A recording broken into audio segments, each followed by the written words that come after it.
All right, good afternoon. I'm getting ready to come out here and I'm going to rake some hay. I'm sucking it up to go put it on go to a different field and rake up some overly mature first cutting hay. But I noticed this the other day when I was coming out to bale some straw, and I got an agronomist friend of mine, and we're always talking about hay and cows and stuff like that. And so we're looking at a really old, I'm gonna call it orchard grass clover field. And he's always like, clover is a biennial, which basically means that the clover plant itself takes 2 years to grow and bloom.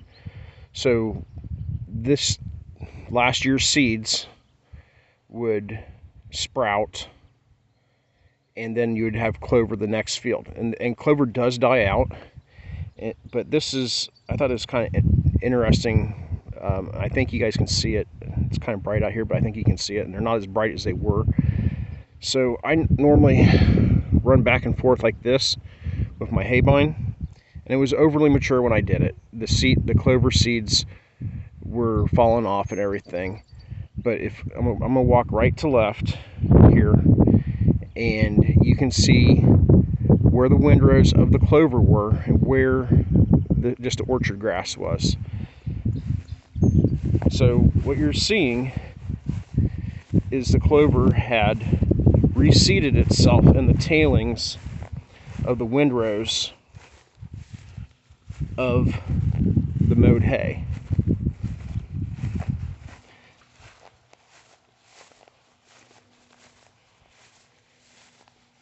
So my agronomist buddy, he mentions every year to me, he goes, this is an important thing.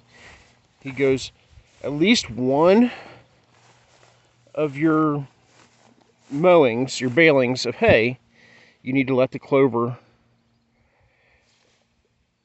go to seed so it reseeds itself.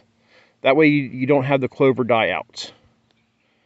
All right, so that's something I've learned over the years. And that's going to save you money. So for this was, I believe, from this field here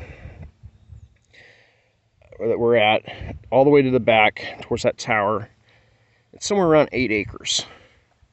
If I was going to reseed this in seed, it would cost me right around $1,000 worth of alfalfa, clover, whatever mix. So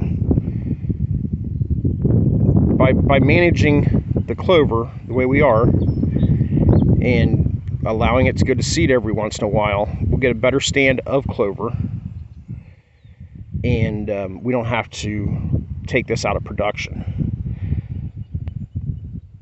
The wheat field over there on the horizon, I put in, I believe it was 10 acres this year, and it was about $1,000 worth of seed I bought.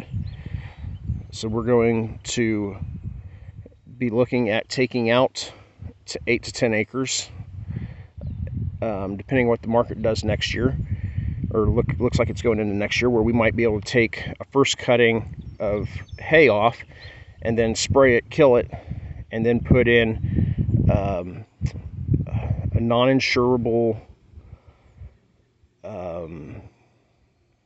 soybean planting.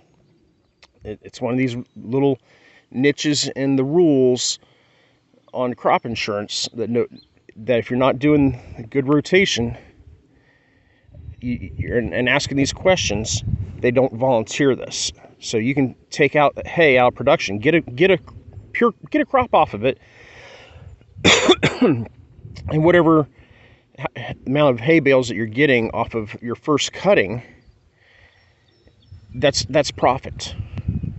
And then you don't spend that $15 or whatever it is to insure your acreage on those soybeans. And you gotta keep your books good, keep it separate, but that makes you some money in a poor year. So you guys have a good day.